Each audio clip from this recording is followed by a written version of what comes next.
let's get back to Mike's Happy Hour Show with Mike and Hellcat. And now it's time for Mike's Spotlight on Industry Leaders. All right, guys, we're back. This is our spotlight on industry leaders that we've started interviewing industry leaders that are local to the community that I'm really fascinated with, people that are impacted in certain ways, whether they've learned to sail yachts or they've got legal issues that they need to resolve. God knows we have a lot of cops around here. So today we're going to be talking with JL Carpenter, attorney at law. She's an amazing criminal attorney. JL, I really appreciate your time today. Thanks for having me, Mike. So I got wind of you through a friend that you had helped on a DWI case. And I want to, there seems to be a lot of those around here. And one of the things I want to do is learn a little bit about your history. So native Houstonian, born and raised in the Houston area, and I decided that I wanted to practice law. So I went to law school. I was a prosecutor for 3 years to get my trial experience, and then I opened my practice in 2006 for criminal defense in the greater Houston area. Well, there's a funny reason that you decided to go from a district attorney, which you were practicing, into criminal defense. Well, because my kid's dad was locked up. That's an interesting story. Oh, it would take more time than we have today. But I'll tell you what was funny was as I was a prosecutor and he was locked up, he would write me and say, "Stop putting people away with me." And I'd say, "Stop telling people you know me." So what caused you to specialize in criminal defense? I always knew I just wanted to be a voice for those who needed a voice. And somewhere along the way in law school, I just determined that this was where I wanted to be. I wanted to be a prosecutor, get my trial experience, and then come out on this side and help work what I call representing the misunderstood. Now, you work a lot of different types of cases, but you do a lot of DWI work, a lot of assault cases. Why is it when somebody's in this kind of trouble? Right. It's very shocking. It's abrupt. It's not like you've been interviewing attorneys for a week and, you're dealing with no information. But there are some things that I've learned in talking with you that you want attorneys that specialize like you do with these types of cases. Why is that? Well, you don't want your uncle's family lawyer representing you on a DWI because there's certain deadlines that they might miss. For instance, the license suspension hearing, you have 15 days to request that hearing. And if you don't practice this law on a regular basis, that might be something you don't know. Or for instance, people think getting a deferred adjudicated probation is a good deal because you're not convicted. But if you take a deferred adjudicated probation on family violence, you'll have that on your record for the rest of your life. So I don't go into the family courts because I don't practice that area. And if you have a serious crime, if you're accused of a serious crime such as DWI or assault, family violence, you want someone who specializes in that. So the interesting thing is your name kind of begs that you do this because it's like if you're in jail, call JL. My kids came up with that. Yeah, my kids came up with that years ago. If you go to jail, call JL. What are some common mistakes that when people get DWIs, right, that they make that you would advise them to help avoid? Well, I think that most important, don't give a breath test. You're not going to get any brownie points for cooperating on a breath test. I would just ask them to get a warrant if they're going to want my blood. Of course, if you're being accused of being intoxicated, you might not make the best choices at that time, but keep your mouth shut.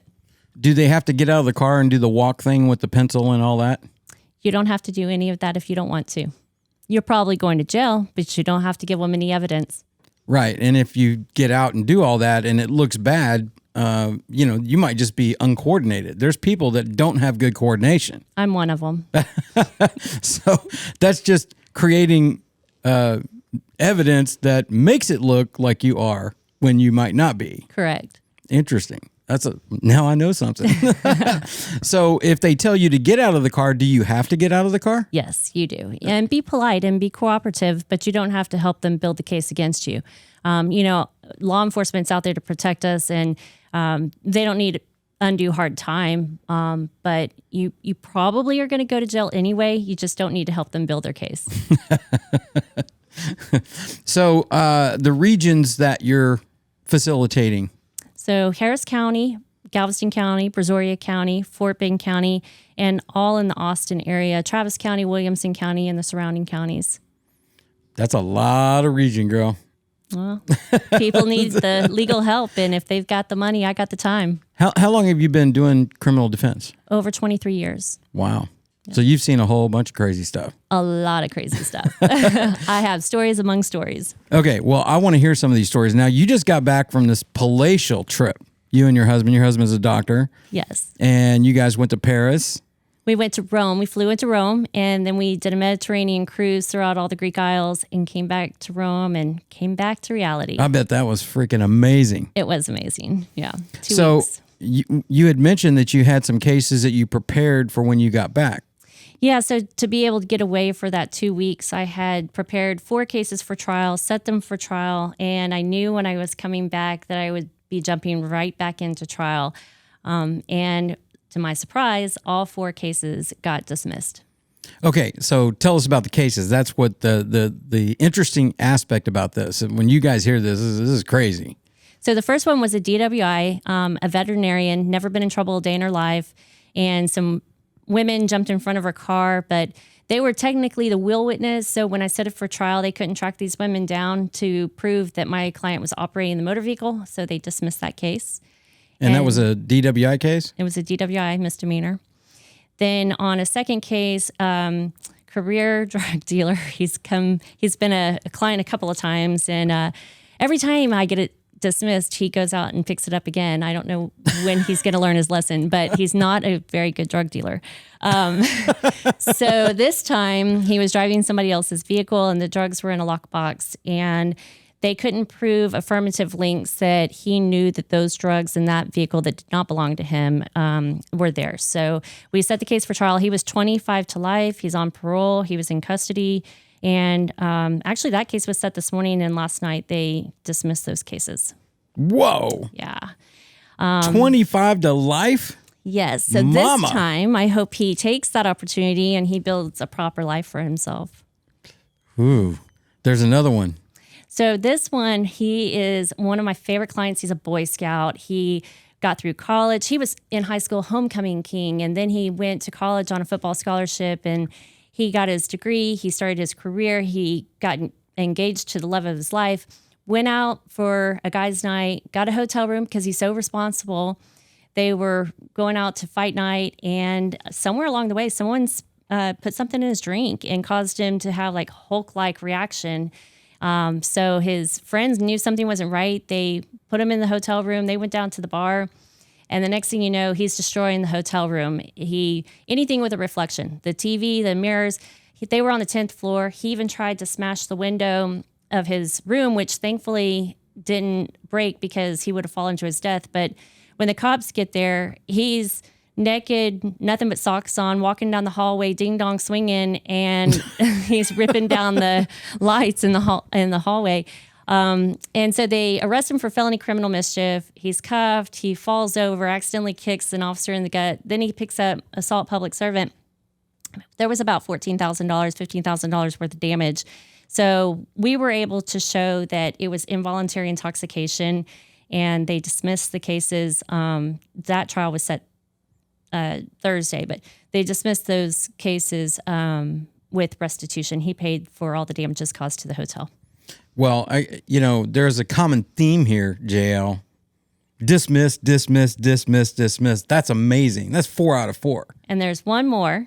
Well, that was 3 out of 3. There's one more.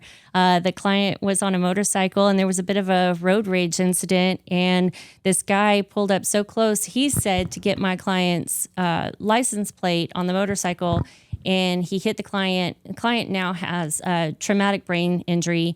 He will never be the same. The alleged victim took off, left the scene, calls 911 back later. Who knows if he had a gun, if he went to ditch a gun, get a story straight, whatever. But he went off to the military. So we were set for trial this week, and he was unavailable. And truthfully, there was insufficient evidence about my client's guilt in the situation. So they dismissed that case as well. Man, that's amazing. What's one of the craziest or funniest things that you've run across in 23 years? So I think it's this DWI case that we had in Brazoria County, not because of our client, but because of her friend. And in that situation, they had drank too much. Her friend wanted to drive. She was in town from out of state, and she got in the driver's seat.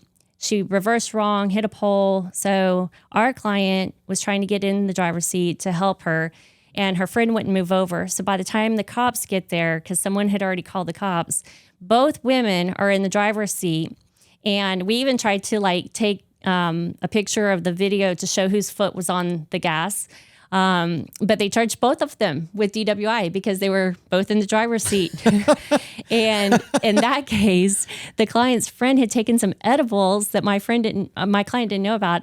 And so when she was talking to the cop, she was just like starry-eyed and so in love with the cop. And it took long pauses for her to respond. And then her responses were like so off.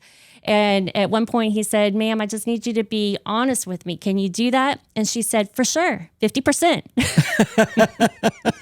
In the end, they both got like a traffic violation. That's amazing. Yeah, it was funny. You just have a knack for winning, girl. I've been doing it for a long time. My heart's in it too. I really care about the people I represent. I love our clients. And, I can only imagine when you're in that situation, your life flashes before your eyes. You don't know who to call. You don't know who to trust, and you're scared. And so I try, in my office, my staff, they try to provide an environment where folks can feel a little relief, that their nerves can be calm, that they know that someone's out there working for them in their best interest, not just taking their money and selling them down the road. Well, this is a number that you ought to remember, memorize, repeat over and over again. In case this happens to you, you're going to need this phone number, 713-201-6767. 713-201-6767. That's JL Carpenter, attorney at law. You can find her online at jlcarpenterlaw.com. You can also find her on Facebook. Thank you so much. Hey, I appreciate the time. I'm telling you, if they look at the reviews, it's just people praise you and you see dismissal. You see a lot of dismissals, and not all of them are going to get dismissed, but especially if you're habitual, a repeater. But I can tell you what you do for these people is amazing. You save careers, you save lives, and I just could not wait to chat with you about that. Awesome. Thanks so much, Mike. And hey, if you go to jail, call JL. Mike's Happy Hour, baby. Okay. Now I've had enough fun for one day. Thanks for hanging with us on Mike's Happy Hour Show. Bye. I hope you liked it. See you next week.